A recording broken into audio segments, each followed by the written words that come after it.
안녕하세요. 저는 올해로 34살이 된 여자입니다. 결혼한 지 1년 만에 지금은 돌아온 싱글이 돼서 새로운 출발을 준비하고 있습니다. 남편과 이혼한 지는 반년 정도 되었고요. 결혼 생활 1년간 스트레스가 이만저만이 아니었는데 이혼 후에 돌아가는 상황이 너무 후련하고 재밌는 데다가 너무 고소해서 그런가 여러분들께도 들려드리고 싶어서 이렇게 사연 한번 보내봤어요.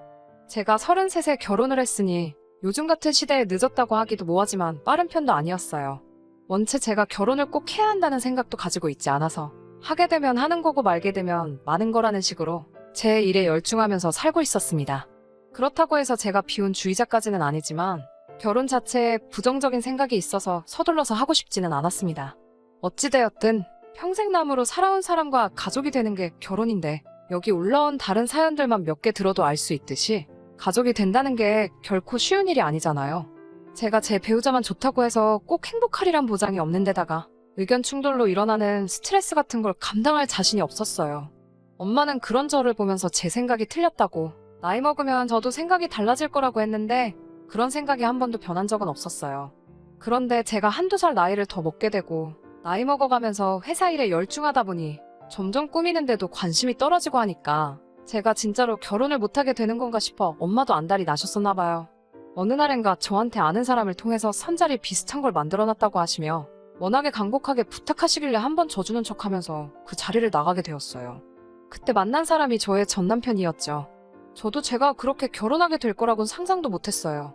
결국 안 좋게 끝난 제 결혼에 엄마는 그때 자기가 서두르지 않았으면 적어도 저한테 이혼한 여자라는 딱지가 붙지 않았을 테니 매번 제게 미안하다고 사과를 하시지만 저는 그렇게 크게 신경 쓰지 않습니다. 소개 자리에 나온 사람은 저보다 4살 연하의 남자였습니다.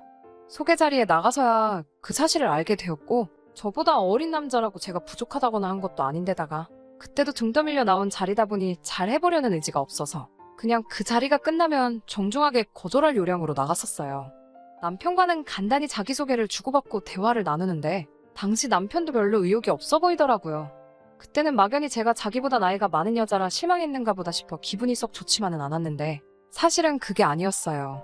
어쩌다가 그런 대화가 오고 간지는 모르겠는데 그냥 식사가 끝나고 원래 계획했던 대로 남편에게 제가 먼저 말을 걸었어요. 저는 사실 별 생각 없이 나온 자리고 처음부터 거절할 생각으로 나왔다는 이야기를 꺼냈는데 남편도 저와 같은 생각이더라고요.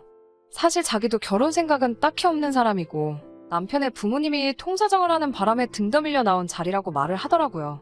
홀어머니의 외동이라서 자꾸 자기의 결혼을 서두르신다며 부담스럽다는 이야기를 꺼내면서 자기는 결혼을 서두르고 싶지 않다는 의사를 확실하게 밝혀왔어요. 어쩌다 보니 서로의 결혼관에 대해서 이야기가 오고 가게 되었는데 저랑 생각도 비슷하고 말도 잘 통해서 식사가 끝나고 근처 카페로 가서 마주 앉아 이런저런 이야기를 나누게 되었습니다. 오히려 식사 자리에서보다 훨씬 많은 대화를 주고받았는데 말도 잘 통하고 생각까지 비슷하니 오히려 선자리에서보다 카페에서 둘이 보낸 시간이 더 선자리처럼 느껴지더라고요. 언젠가부터 자연스럽게 연락을 주고받는 사이가 됐고 회사도 서로 가까운 곳에 있어서 자주 만나게 되었고 자연스럽게 만난 지 6개월이 안 돼서 둘 사이에는 결혼 이야기가 오고 가기 시작했습니다. 저와 비슷한 결혼관을 가지고 있었기에 눈치 보듯이 의무적으로 양가에 효도를 하는 건 싫다던지 결혼을 하게 되면 양가에 얽매이지 않고 둘이서 알콩달콩이 잘 살았으면 좋겠다는 이야기가 오고 가니 이 남자라면 결혼을 해도 되겠다는 생각이 들었어요. 결혼 준비를 하던 과정에서 시어머니 쪽에서 한두 가지씩 불만을 이야기하기 시작했어요. 저는 제 결혼을 진정으로 축하해줄 수 있는 사람만 불러 소규모의 결혼식을 생각하고 있었는데 시어머니 쪽에서 여태 축의금으로 나간 돈이 얼마인 줄 아시냐며 그걸 다 회수하려면 무조건 크게 해야 한다고 성하시더군요. 막상 결혼식에는 그렇게 많은 사람들이 오지 않아서 식사비로 헛돈이 나가기는 했지만 그 정도는 결혼 후 있던 일에 세 발의 피도 되지 않았습니다. 신혼집을 마련할 때도 크고 작은 소동이 있었어요. 결혼 자금으로 쓰려고 모은 돈은 아니지만 아무튼 남편이 준비한 돈보다 제가 준비한 돈이 더 많았어요. 당연히 제가 남편보다 회사 생활도 일찍 시작했고 나이도 더 많았기 때문에 모아둔 돈이 차이가 나는 건 당연하다는 생각이었습니다. 어차피 가족이 될 건데 누가 더 내고 누가 덜 내고 그게 뭐가 중요한가 싶었습니다. 남편이 가진 돈은 4,500 정도였고 나머지는 제가 모은 돈과 대출을 섞어서 준비하게 되었어요. 회사가 서로 가까운지라 경기도권이기는 하지만 회사가 있는 곳까지 대중교통이 잘 되어 있는 아파트를 전세로 들어가기로 했습니다. 비교적 신축인데다가 전세금 2억 정도로 들어갈 수 있는 곳 중에서는 주변 인프라도 잘 되어 있고 해서 내린 결정이었죠. 막상 대출을 받으려니 이자 내는 게 아쉬워 남편 쪽에서 좀 더 지원을 받았으면 했지만 남편은 지금 신세지면 괜히 나중에 손 벌릴 수도 있고 그렇게 되면 그때 가서 할 말이 없으니 이 부분은 우리가 감내하는 게 어떻겠냐 하더라고요. 시댁이 형편이 넉넉한 곳은 아니라 노후자금이 확실히 마련되지 않은 상황이란 걸 알았기에 그 말이 이해가 가더라고요. 그런데 저희가 들어갈 집 가지고 시어머니 쪽에서 싫은 소리를 하시더라고요. 저희가 알아본 신혼집이 2억이라는 사실이 굉장히 언짢으셨던 것 같습니다. 시댁 근처에 전세 6천짜리 연립을 추천하시면서 이 정도만 해도 아무 지장 없이 살 텐데 이제 막 시작하는 신혼부부가 무슨 30평짜리 신축으로 들어가냐며 노발대발 하시더라고요. 예단을 생략한 이유가 이런 사치를 부리려고 그런 거냐며 성하셨습니다. 돈 한 푼 보태주시지 않았으면서 그런 말을 하시는 게 솔직히 이해가 가지 않았고 저도 철 들고 난 후에 주택이나 빌라에서 살아본 적도 없었기 때문에 미안하지만 시어머니 뜻에는 따를 수 없겠다고 남편에게 이야기했더니 그 부분에는 남편이 제 편을 들어주면서 일단락되었습니다. 결혼 전에는 저보다 어리고 시어머니 말에 꿈쩍도 못하는 것 같아서 걱정했는데 그래도 중심 잡을 때는 중심을 잡아주는 것 같아 그 모습이 든든해 보였었어요. 그런 모습은 신혼 초반에는 변하지 않았어요. 한동안은 아침에 출근 준비를 하느라 바쁜 와중에 매번 시어머니한테 전화가 왔습니다. 우리 아들 아침밥은 챙겨줬느냐? 소화를 잘 못하니 누룽지 같은 걸 끓여주면 잘 먹는다. 계란 후라이라도 하나 해주거라. 이런 식으로 매일 아침마다 전화를 하셨어요. 신혼집이 대중교통이 좋기는 하지만 거리가 멀어져 출근하는 시간이 길어졌기 때문에 아침에 바쁜데 도무지 아침을 챙겨 먹을 시간도 안 됐습니다. 거기에 제가 아침밥을 꼭 챙겨 먹는 스타일도 아닌지라 그런 전화가 저에겐 큰 스트레스로 다가왔습니다. 그렇게 아침마다 시어머니 잔소리에 시달리다가 남편에게 아침밥을 먹고 싶으면 너가 알아서 챙겨 먹으라 했더니 그 자리에서 바로 시모에게 전화해 한 소리 하더라고요. 그런 식으로 항상 제 편을 들어주는 모습에 저는 제가 생각해오던 이상적인 결혼 생활을 하게 될 것 같았습니다. 그때까지는 이런 일이 벌어질 거라 전혀 생각해 본 적도 없어요. 시어머니의 인생은 시어머니의 인생이고 양가에 똑같이 생활비 정도만 지원해드리면 되지 않겠냐고 했던 남편의 말은 신혼생활을 시작한 지 3개월 만에 돌변하고 말았어요. 어느 날이었어요. 남편이 심각한 얼굴을 하고 긴히 나눌 이야기가 있다며 저를 부르더라고요. 무슨 일이냐 물어봤더니 시어머니께 드리는 생활비를 조금 올리면 어떻겠냐고 물어보더군요. 그게 무슨 뜻이냐 물었더니 시어머니가 건강이 안 좋아지셔서 일을 그만두고 싶어 하신다고 하더라고요. 그래도 아직 환갑도 안 넘으셨고 식당 일이긴 해도 멀쩡히 다니시는 직장이 있는데 무작정 그렇게 하라고 할 수는 없잖아요. 어디가 안 좋으시냐 물어봤더니 요즘 눈도 침침하다고 하시고 허리가 아프다고 하신다고 하더라고요. 그 소리를 들으니 조금 그래서 그 나이 때 어르신들은 원래 눈도 침침하고 허리도 안 좋으신 게 당연한 거라고 차라리 일을 조금만 줄이시고 우리가 양가에 달마다 30씩 보내는 생활비를 50씩으로 올리면 서로 공평하지 않겠냐고 대답했지요. 그랬더니 남편이 저에게 너는 어떻게 그렇게 계산적일 수가 있냐고 다른 사람도 아니고 우리 어머니 이야기인데 제가 그렇게 나올 줄은 상상도 못했다고 했습니다. 그래놓고 하는 말이 우리 집은 아버지도 계시고 두 분 다 일을 하고 계시니 솔직히 말하면 시어머니께 더 잘해드려야 하는 게 맞지 않느냐며 굳이 친정에도 생활비를 드릴 필요가 있냐고 화를 냈습니다. 공평하고 말고를 떠나서 저는 이런 식의 의견 충돌이 제가 결혼을 가장 하기 싫었던 이유 중 하나였기 때문에 딱 잘라 그렇게는 해줄 수 없고 이 이야기는 두 번 다시 하지 않겠다고 말하며 제 고집을 꺾지 않았습니다. 제 말을 이해했는지 남편은 그 뒤로 따로 시어머니 생활비 문제로 더 이상 말을 꺼내지 않길래 그냥 이렇게 넘어가는가 보다 싶었어요. 그렇게 한두 달쯤 지났나 봅니다. 남편이 할 이야기가 있다며 퇴근 후에 어디로 오라고 주소를 하나 찍어주더라고요.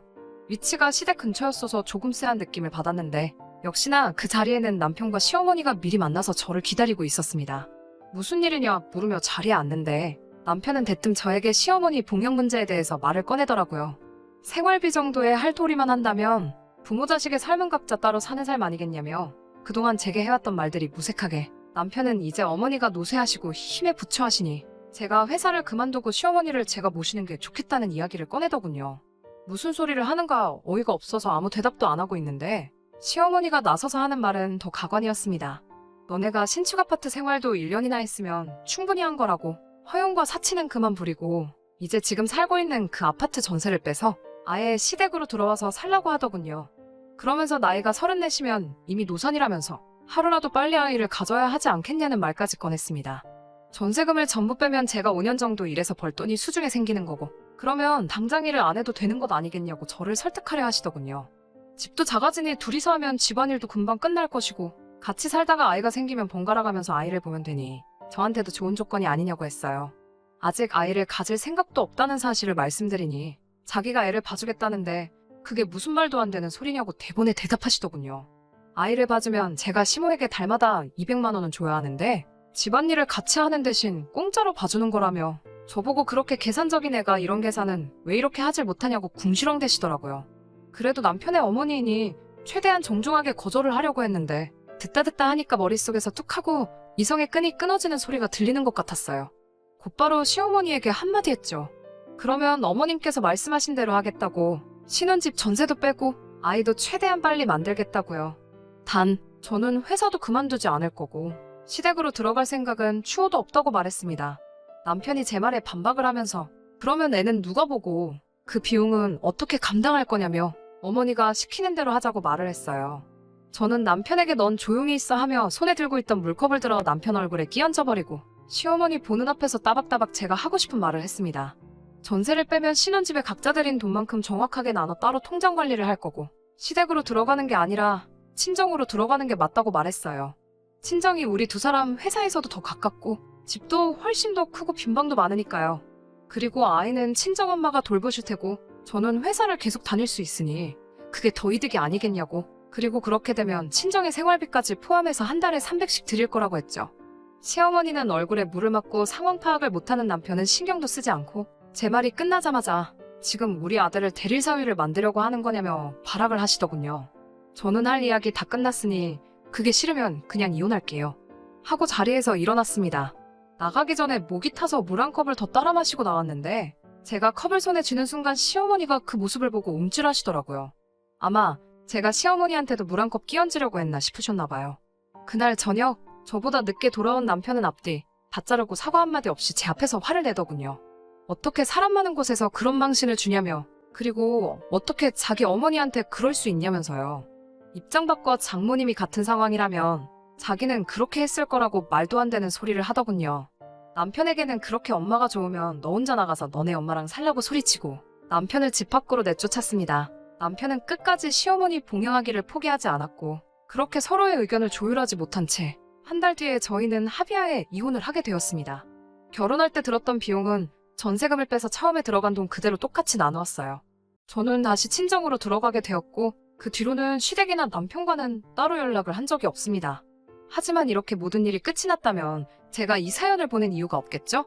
우연히 얼마 전에 남편을 만날 일이 생겼는데 그때 알게 된 사실이 너무 재밌어서 말이죠. 그리고 오늘 제가 이 사연을 보낸 이유이기도 합니다. 평소에 잘 안 차고 다니던 손목시계가 있었는데 아무리 찾아봐도 없더라고요. 잘 생각해보니 신혼집에서 정리할 때 남편의 귀중품을 담아놓은 상자에 넣어놓았던 기억이 퍼뜩 들더라고요. 그냥 잃어버린 셈 칠까도 싶었지만 그러기는 또 싫었습니다.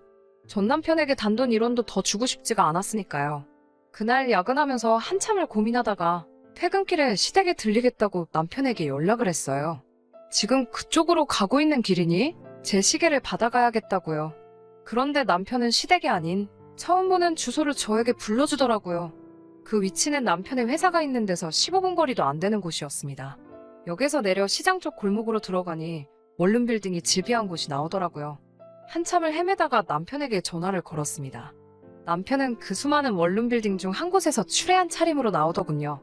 머리도 기름져서 며칠은 안 감은 듯하고 수염도 듬성듬성 나 있는 게 행색이 아주 보잘것없어 보였습니다. 시계를 받고 가려는데 잠깐 시간 좀 되냐고 하는 말에 이야기를 나눴어요. 그렇게 사랑하는 어머니는 어쩌고 원룸촌에서 혼자 살고 있냐고 물어봤습니다. 이야기를 다 듣고 나니 너무 속이 후련해서 남편 보는 앞에서 푸아하면서 소리를 지르며 웃어버렸네요. 자초지종을 듣자 하니 남편도 저와 똑같이 신혼집을 정리하고 시댁으로 들어가게 되었다고 합니다. 그렇게 한 달 정도 지났을까? 시어머니랑 대판 싸웠다고 하네요. 이제 장가 다 보내놓고 손주 돌보며 며느리 수발 받으며 살 줄 알았는데 다 늦어서 다시 아들내미 수발 들게 생겼다고 이제는 더는 못하겠다고 하시면서 자기 집에서 밥도 주고 빨래도 해주고 잠도 재워주니 월급의 반을 내놓으라는 둥 싫은 소리와 잔소리를 엄청 하더래요. 남편도 참다 못해 이렇게 된 게 누구 때문이냐며 서로 책임 문제로 티격태격 하다가 결국 남편은 시어머니 집에서 쫓겨나 버리고 말았다네요. 그제서야 남편은 저한테 진심 어린 사과를 하면서 우리 다시 시작해보면 안 되겠냐며 제 앞에 눈물을 뚝뚝 흘려가면서 들을 가치도 없는 소리를 하더라고요. 모처럼 엄마가 그렇게 좋다고 하길래 엄마 품으로 다시 반품해줬더니 엄마한테 다시 반품당한 기분이 어떠냐고 비아냥댔습니다. 시계를 돌려받은 뒤에 이제 두 번 다시는 연락할 일 없으니 너네 엄마랑 알콩달콩 둘이서 재밌게 잘 살라고 말하고 뒤도 안 돌아보고 그 자리를 박차고 나왔습니다. 오는 내내 속이 너무 후련해서 그냥 걷고만 있는데도 웃음이 나더라고요. 아무튼 제 이야기는 여기서 끝입니다. 사람이 겉과 속이 다를 수는 있지만 지키기로 한 약속을 어기는 건 안 된다고 생각해요. 이 사연을 들으시는 분들 중에 아직 결혼을 안 하셨거나 아니면 자식이 결혼을 앞두고 계신 분들에게 제 경험을 토대로 조언 하나 해드리고 싶은 게 있습니다. 아무리 좋아도 남의 집 자식이고 사람은 언제 바뀔지 모르는 거니 결혼 후 1년 정도는 혼인신고를 하지 않는 게 어떨까요? 그러지 못한 저는 이따금씩 후회가 드는 부분이기도 하거든요. 긴 이야기였는데 끝까지 제 이야기 들어주신 분들에게도 너무 감사드립니다. 제 이야기 듣고 다들 힘찬 하루 보내시고요.